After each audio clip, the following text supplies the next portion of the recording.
Welcome back to Misadventures Recap, and it's already been 2 months since the server's gone live. There have been some amazing moments in that time, so let us know in the comments what your favourites have been. But for now, let's have a look at some moments from this week. Drift is clearly losing their mind as we get to meet her secret friends. And I just sit here and talk to them for like hours.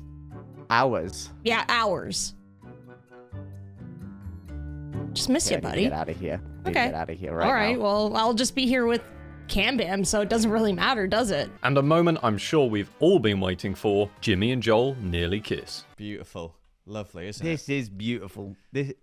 Don't look to my eyes after I've said that. Sorry. So let's not waste any more time and get straight into this week's recap. But before we do, make sure you subscribe right now to stay up to date on everything Minecraft Misadventures. Let's recap.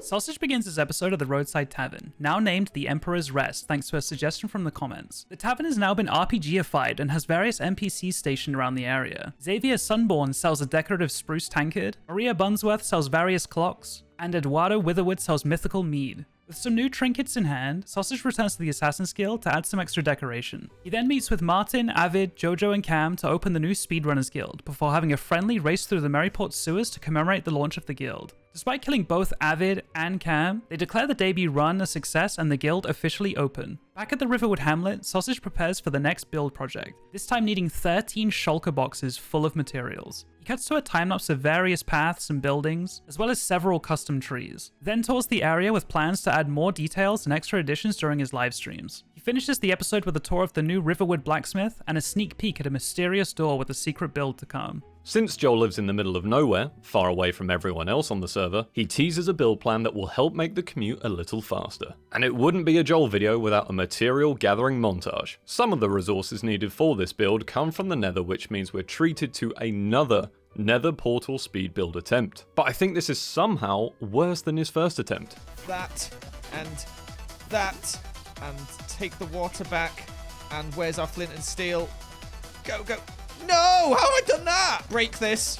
What the heck? How'd that even happen? After gathering all the materials needed, he purchases the Fairy Ring plot of land and begins clearing an area. He talks through a very quick time-lapse of the build and begins the tour of the finished Fairy Ring, revealing the plan to turn this into a fast travel location that will link up with another Dark Forest Fairy Ring closer to Merryport. Since spending so much time alone in his isolated mushroom grove, he decides to pay Jimmy a visit to discuss plans for a new fishing club. Hot rods with hot bods. Joel reveals his new skin featuring his hot bod, and it's safe to say Jimmy is a fan. Oh my god! I'm so hot right now. There he is! I've accidentally taken one finger off too many. 1 second. Jimmy explains the plans to build a clubhouse each and talk of potential new recruits providing they have hot rods and, of course, a hot bod. Joel returns home and purchases a new plot by the water for his hot rod clubhouse. And with another build, we of course need another material gathering montage. Except this one has a certain something about it. Joel talks through the build time-lapse before inviting Jimmy for a tour of the whole area, and Jimmy wasn't best pleased with the amount of time it took to arrive. Did you want friends or what? Did I want friends? Why? What's up, lad? Is this some kind of sick joke how far you're away? He gives Jimmy a tour of the entire mushroom grove before heading to the clubhouse, showing the bench and barbell rack where hot bods are made, as well as the beautiful view from the dock where they share an intimate moment. Look at this view. What a view that is. The That ocean. is a view. Beautiful.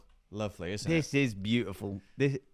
Don't look to my eyes after I've said that. Sorry. Drift and Avid rummage around the Road Builders Guild looking for their payment for completing Matt and Cam's road project. Avid finds the money in the job board barrel, and they decide to cash it in, just to find out the money had glitched since the server updated to 121.1 recently. But thankfully, an admin was around to fix the issue and get them paid. After farming wheat from the Lost Crypt and actually finishing Cam's section of the path, they head to Fwip's family farm and find NPC Fwippins. Drift wastes no time in finding out her relationship status, and before you know it, they are pronounced wife and wife. Well, butter my biscuits and call me a farmer's wife. Drift my wheat field loving partner. Wait, no way! Yes!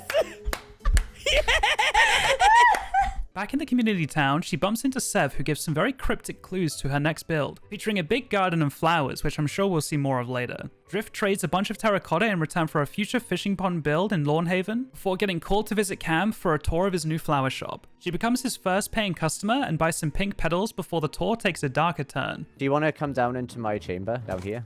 I mean, that sounds a little ominous, but what is this? Wanting the flower directly from Cam's head, she kills him and decides it's her turn to give a tour of her attic of Cambam. And you know what? That's going in the attic of Cambam. I mean, the attic of Cam.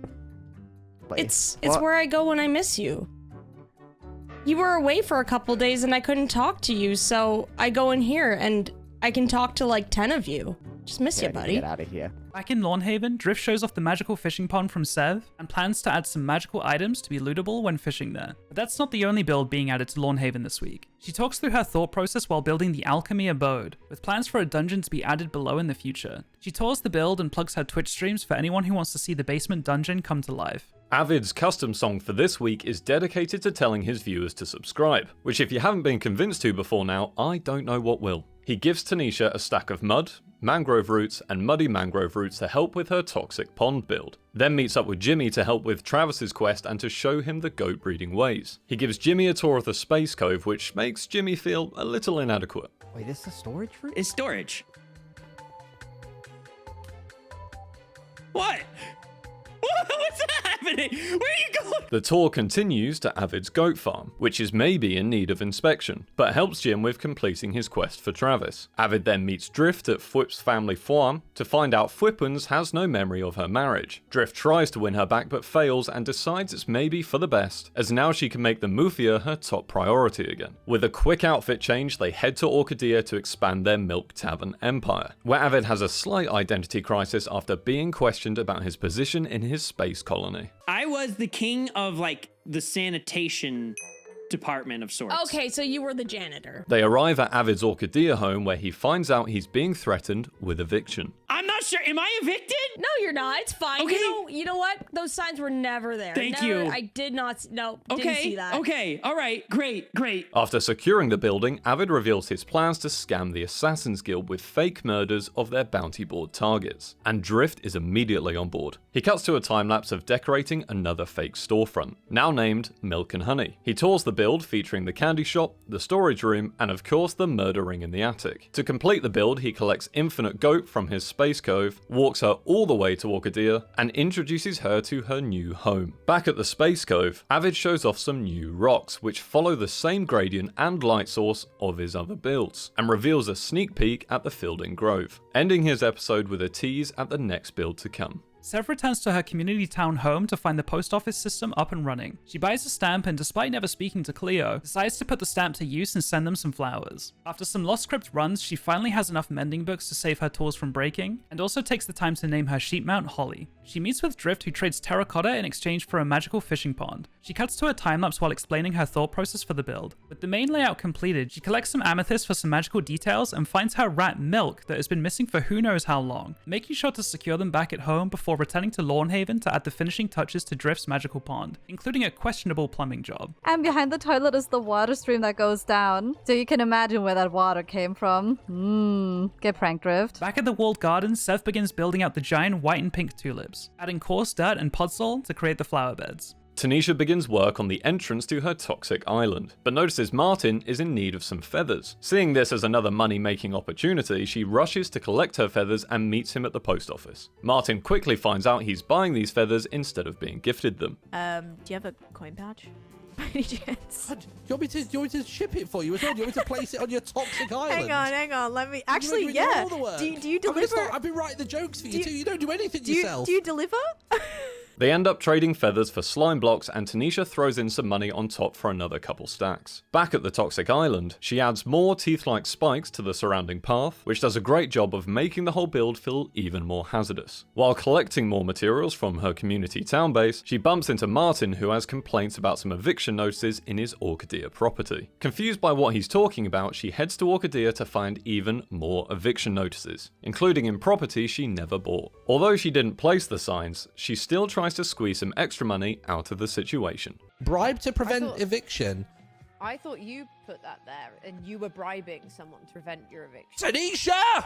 She terraforms an area of her toxic pond and cuts to a time-lapse of the fishing hut build, featuring some really cute details like a giant fish and hanging kelp, but leaving the interior for later. Lizzie swings by for a tour of the island and they discuss potential ideas that can be added to the area over time. She keeps most of the plans a secret for now, but ends the episode by showing off some more detailing with floating particles, mangrove roots, and changing the water to swamp water to match the build palette a little better. And that's everything for week 8 on Misadventures Recap. We are looking into the best way to recap our misadventures that are only streaming the server, but hopefully soon we'll include all the active players so that everything is well and truly up to date. Thank you so much for watching the video. We've been loving the server and creating content on it, and we hope you love it too. Make sure to subscribe and comment down below your favorite moments, and we'll see you in the next recap.